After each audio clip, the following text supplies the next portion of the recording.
Welcome back, everyone. It's been a while. I know. It's been a really long time since I've uploaded a video. I got kind of discouraged for a minute because I had somebody tell me on one of my more recent one of the previous videos that my presentation was terrible.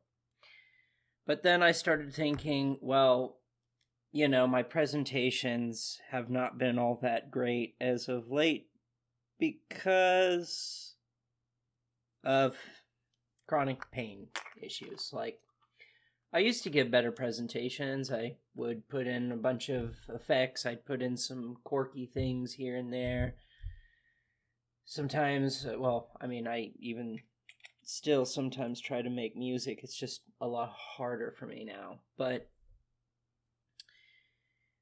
the reason why I don't have the presentation, I started thinking about it, the reason why I don't have the presentation that I used to, well, is because of pain, but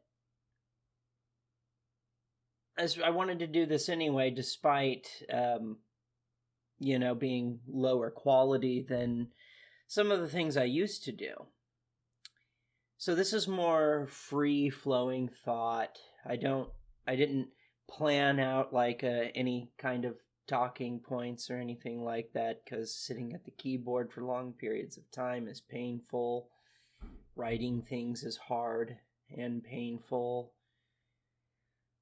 So it's kind of like, old school punk or goth punk music that was recorded in, someone's garage and instead of a studio. This isn't studio quality. This is pretty raw. And you know what? I'm okay with that. That's just the way it's going to be. So, I've been up to a lot of stuff lately. I've been advocating for chronic pain patients, and that includes myself, and being an activist in that, and trying to raise awareness and get media attention to pay attention to chronic pain patients' side of the story, because that's a big part of the story that gets ignored. I've had some conversations with people about philosophy, which is something I really like to do and like more than talking about politics, but I've also, because politics are a part of philosophy, I've explained this, and I mean this in no disrespect whatsoever to people that don't understand. A lot of people don't understand a lot of things about politics, though. And that's fine. I do try to explain them in an objective way and not from a bias, my own political bias perspective. But it seems that there's a lot of confusion on that. Like, I've had to explain that, if the left represents anti-capitalism and the right represents capitalism, then what are power dynamics? Which there are there's a lot of different ways of power dynamics, but you can, at the rudimentary level, I think, break it down to 3 different shapes. One is a right side up pyramid, one's an upside down pyramid, and one is a rectangle. Bottom down power dynamics are, bottom down, bottom up, top down, and, unilateral, the rectangle.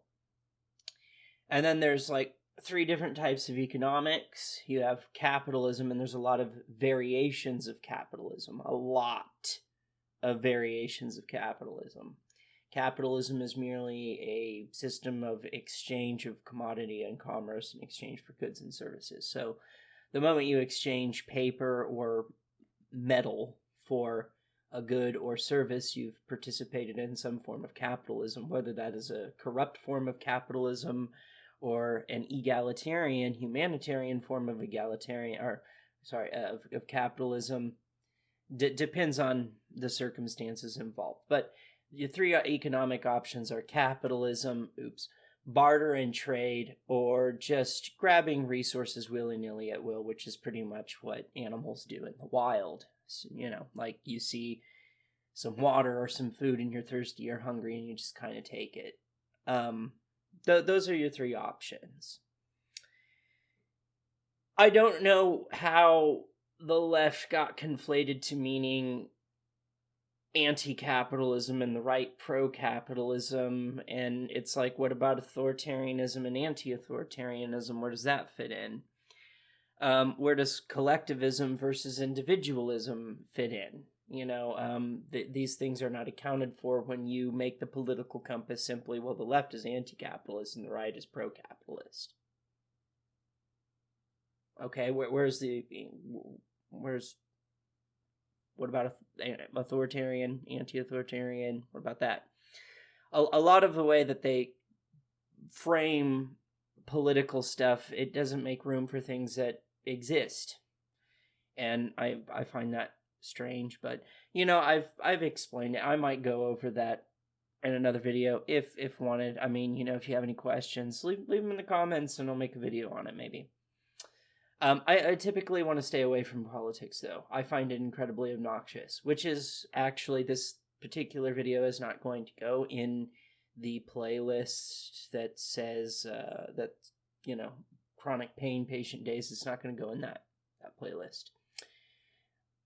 Because this is more on a philosophical lines, which is, more the main topic, I guess, of the channel. And dark philosophical things that are undefinable, are hard to characterize, things that don't fit in little boxes, trying to think outside of the box, following a very old school line of thought of think for yourself, question authority, fuck authority, let's push the envelope, let's do reality deconstructionism, let's deconstruct anything's on the table when it comes to deconstructionism. Criticizing is the reality that we perceive the actual reality that exists, things of that nature, things that are strange and hard to define, sometimes dark, nihilistic, existential, things of that nature.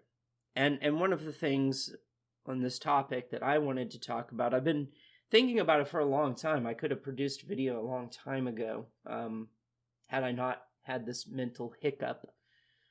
And the other thing that would discourage me from making it is that, well, there's some bigger YouTubers than me that started talking about this, and it's like, man, that sucks. Now it looks like they're the ones that came up with the idea. Not that I get noticed anyway, but still, it's like, well, this big YouTuber started talking about it, and I wanted to talk about it, and I didn't. Now, if I talk about it, people are gonna think that I came up with the idea because of them. No, I've had this idea for a while, but my idea uses some different language, so I should do it anyway. I have started taking up calling political commentators on social media political influencers. Now, use that word very specifically, and I do mean that. So, one of the things that I started to notice in political commentary on social media is, for one, both in any side of the argument, let's just, to keep things simple, say both sides, just two sides, keep it simple, just the left and the right. Both sides will say that they are the epitome of fact, that they're the correct ones, Isn't that interesting? Both the left and the right both proclaim to be the arbiters of truth. Why wouldn't they do that? Imagine my shock. But here's the problem, is that because there's so many varying takes and so many varying stances on the political spectrum, on the political compass, so many positions, and someone could be fairly far left on 98% of topics. They might have one or two or three, maybe 5 topics that are more right-wing, and maybe they have nothing to do with being pro or anti-capitalist. Maybe they have more to do with individualism. Maybe they're more authoritarian. Maybe they're more traditional trends, values, or opinions. But here's the thing that I've noticed is that each one of them proclaims that, you need to find the ultimate truth by questioning authority. But if you don't do it exactly the way they say to do it, then that's a problem. That's interesting. That's very interesting. That's basically like saying, be an independent thinker exactly as I tell you to. Well, that's not independent thinking. That's not independent thinking as I've come to understand it. Independent thinking is basically saying, well, I suspect X, Y, and Z. It seems to be, though, that you suspect that it's B, C, and D. And we might have different reasons for that. It starts to get interesting, but I started also noticing other trends in this, is that, so, kind of got lost on topic there. Because that's pretty much it in a nutshell of why I call them influencers. Is that, I'm not going to say any names of content creators, but I saw one content creator make a power dynamic example between the creator and their audience by saying, I, the content creator, am the top, and you, as my audience, the subscribers, are the bottom. First of all, I found this very interesting because this is a misrepresentation of specifically male homosexuality and subscribing a power dynamic to the sexual positions in a male-on-male homosexual sex act or relationship. That's a mischaracterization. Being a top is not always about dominating a person who is bottoming. Being a bottom does not always mean it's about being dominated or being submissive. Being a bottom can be about the experience of, letting someone inside you. It's very intimate, and a lot of tops do perceive bottoms as being pretty much the sex gatekeepers. That, you have to appease the bottom because they're ultimately the ones that are going to say yes or no, you can or cannot do that. So equating it to a power dynamic is misrepresentative of male homosexuality, which, to my understandings, the credence of this particular content creator proclaims, is against their particular brand of political correctness, leftism. And I found that strange. But I also found it very, very demeaning to his audience. Very demeaning. So I started noticing that in, the big thing that they love to do, they love to do their live streams so they can collect the super chat money, which, I'm not mad about, but is really strange when one complains or says, I'm one of the biggest anti-capitalists you'll ever meet. Now give me money or I'll stop making content. That's interesting. I think if you have a message that you feel is important enough that everyone needs to hear it, shouldn't it be done for free? Why wouldn't you do it for free? Why are you that concerned about money if you think the capitalist system is bad? Like that bad. You could do this for free. I don't charge for my channel. I don't come on here and I set up a Patreon account a long time ago, but I've never done anything with it. And I've even taken it off on the end credits so that nobody tries to donate to it. And I would never recommend anyone, if I had access to Super Chat, I would tell people, do not donate to my Super Chat. Don't do it. Don't. I have no idea how much of that money I'll see. I have a feeling most of it's going to go to YouTube, and that's not what I do this for. I just genuinely enjoy making YouTube content.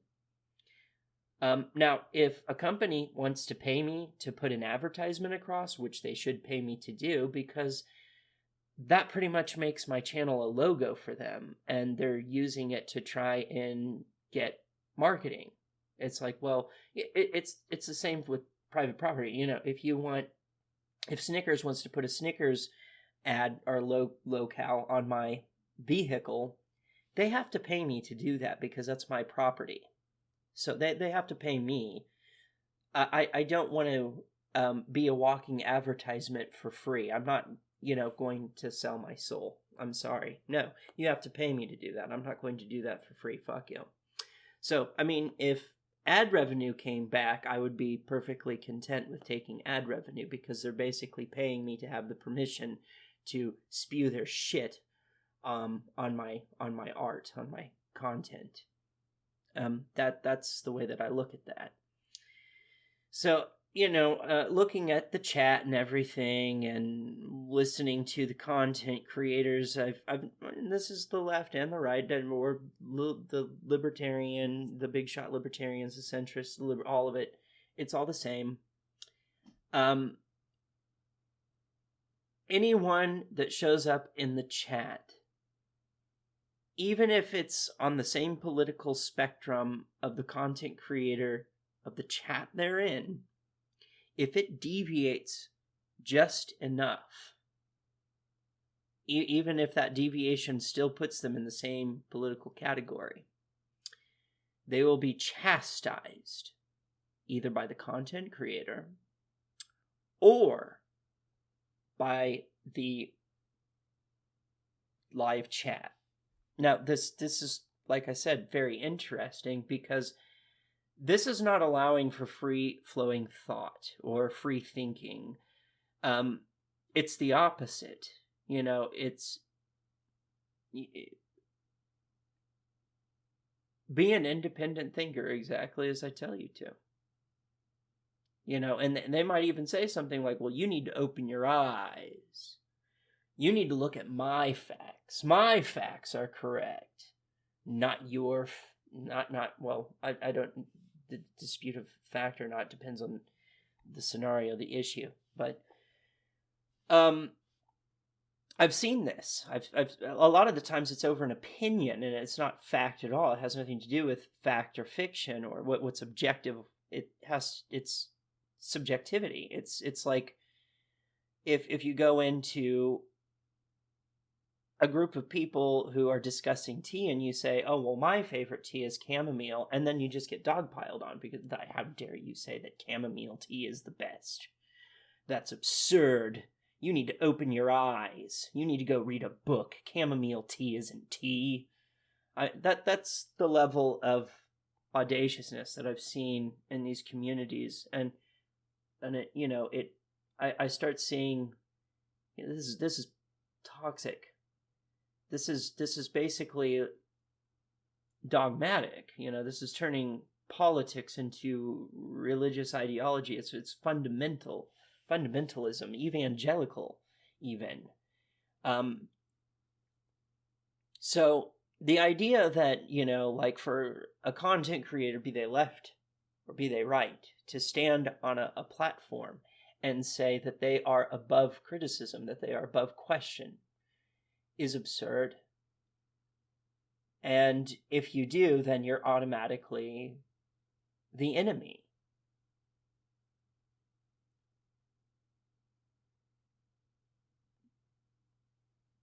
There's an inherent problem there.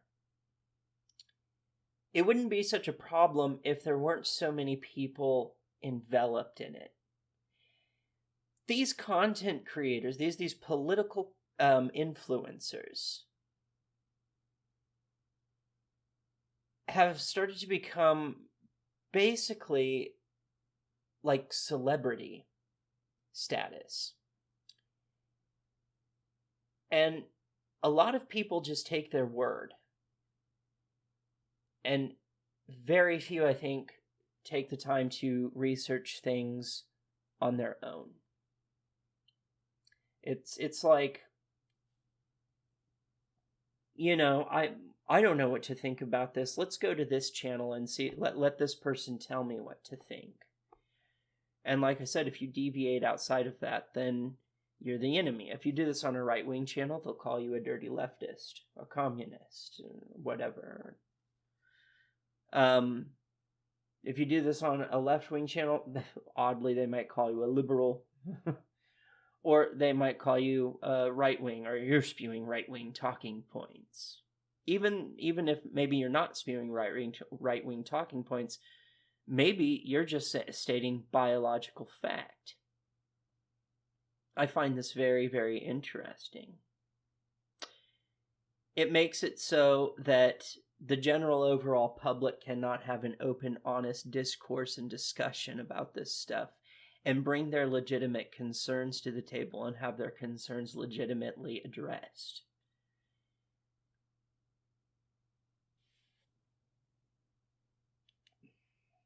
I've seen celebrity cannibalism.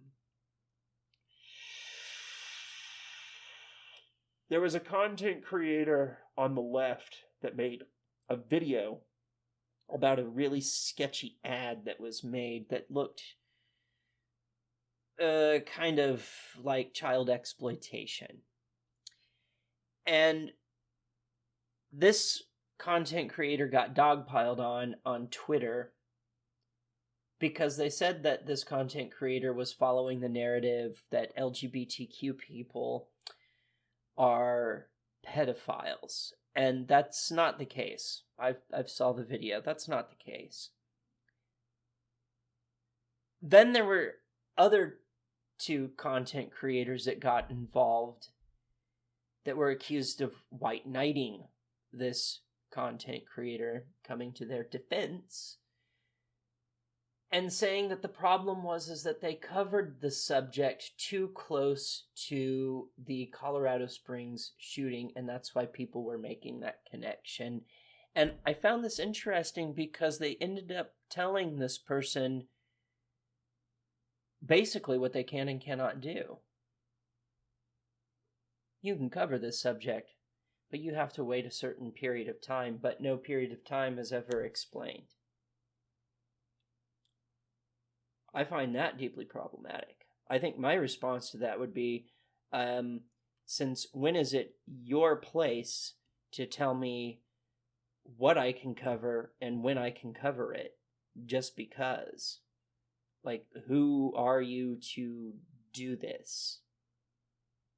That I find that very interesting. This whole be a free thinker, question authority, blah, blah, blah, blah, blah. Oh my God. I found this ad and it's child exploitation.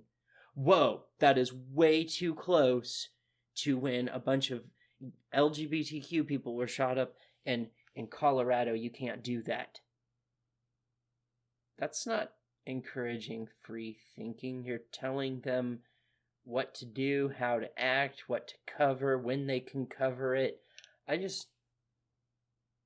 That's very, very strict, very cult-like, very authoritarian, and I think a lot of their audiences follow them and follow the leader like they are cult leaders.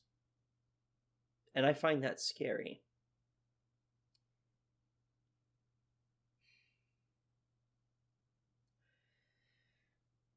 I think a lot of the people that are political influencers, I think it's fine for them to make this content, but I think that they should be more straightforward, which I've seen some of them come forward and say, look, I'm an entertainer. And I think it's great that they've done that. But I think more people should understand that the political influencers that you're watching are just that. They're influencers. They don't have just unlimited capacity to truth. There's no such thing. It doesn't exist. Nobody can proclaim to be the arbiter of truth.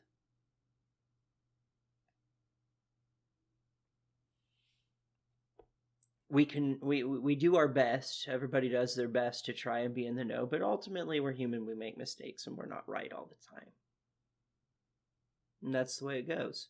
And I think a lot of these content creators, I think they shouldn't be looked at in the sense of being arbiters of truth. I think they should be looked at as, well, these are just people on the internet giving you their political opinion. And I think it's disgusting that if your opinion deviates from theirs in any way, shape, or form, then you're something else other than what they are. So by that definition, there's like, for every single like minuscule position change on any given subject creates a completely new variant within the scope of political ideology. And I just don't know that there's that many political terminologies out there.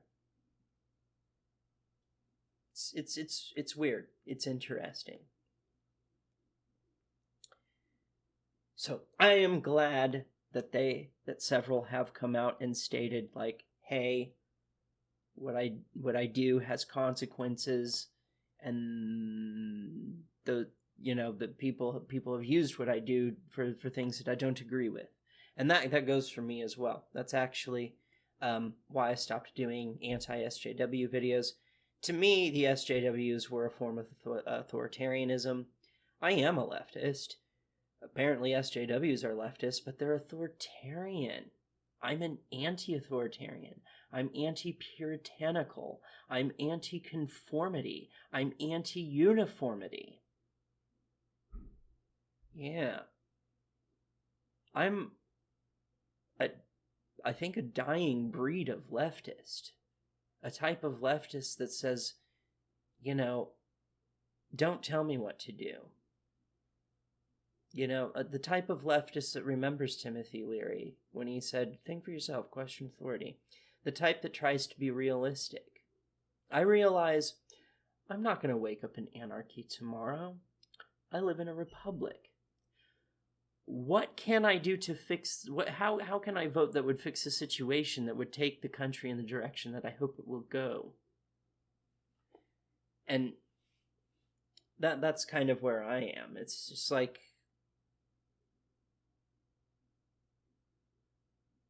That's a complicated thing. I personally, for selfish reasons, would like to live in anarchy.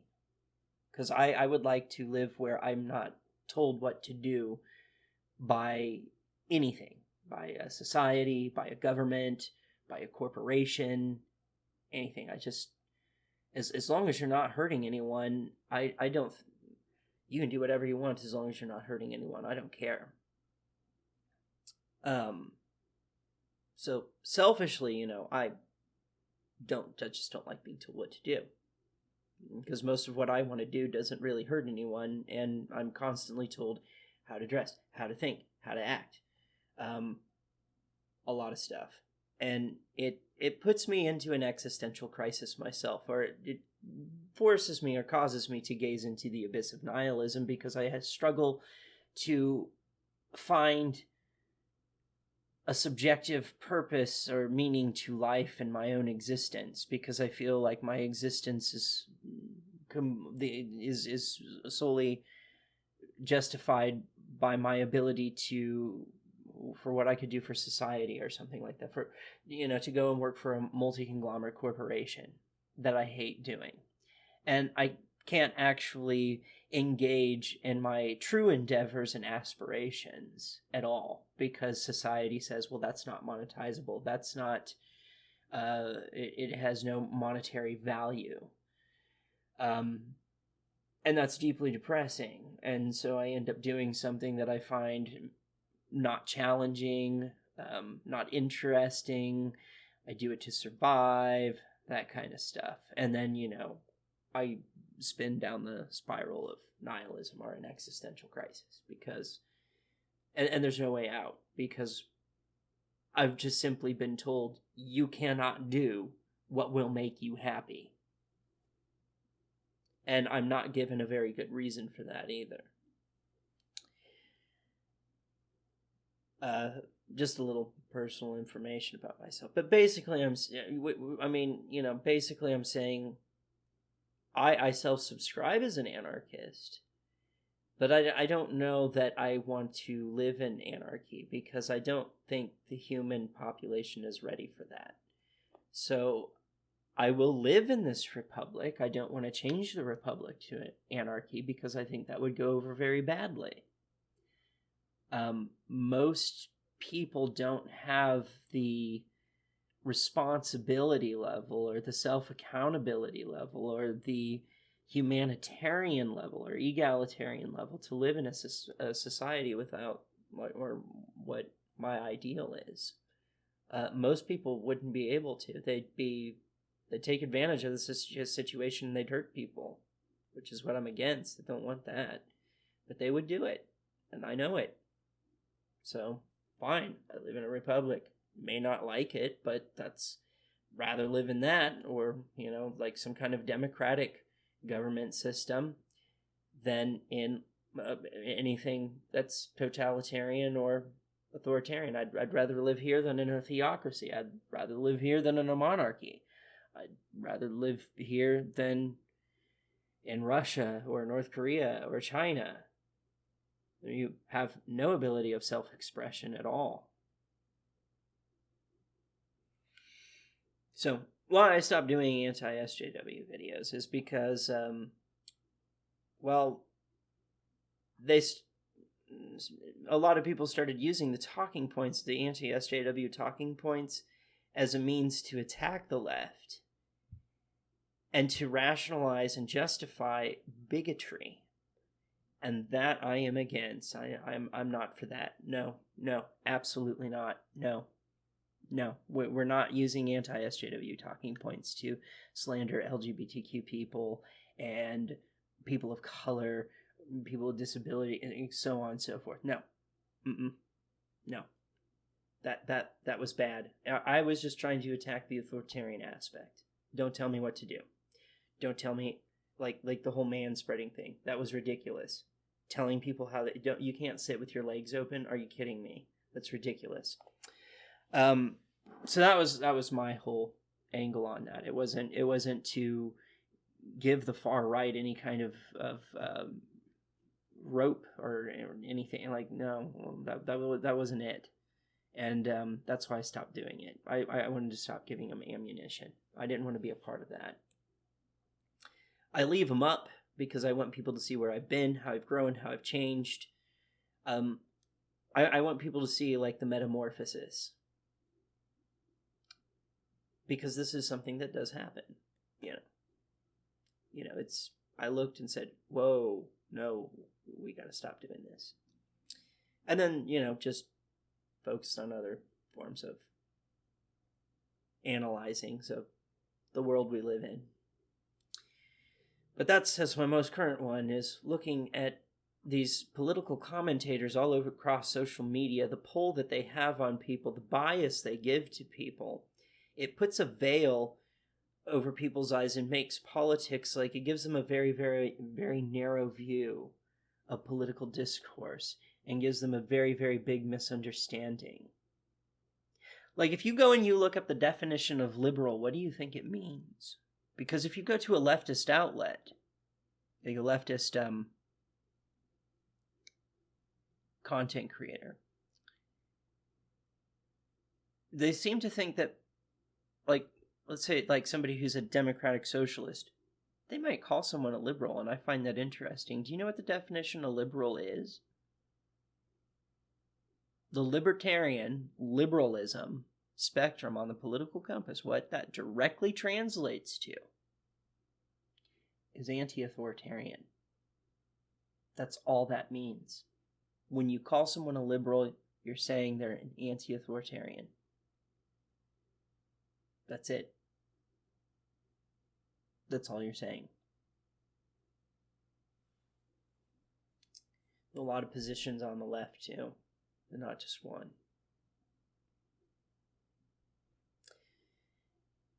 So, again, like, seems that people don't know the difference between capitalism, crony capitalism, corporatism, that they don't know the difference between these things. They don't know.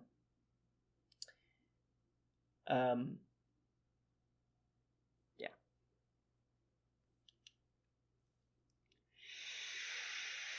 And I blame these influencers for that. They're oversimplifying very, very complicated, very complex systems of government. Way oversimplifying them. And you see it in the general discourse in the public. It's like they're loaded with these talking points. And what I find interesting is when you debate these people, whether they be on the left or on the right, if you ask them a question that involves them giving their own personal take, they don't know what to do because they can't link you an article.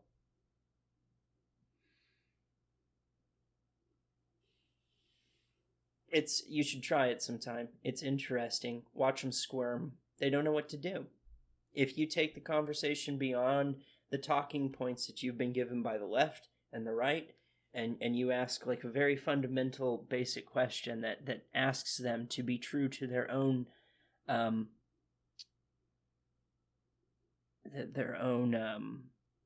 what's the word?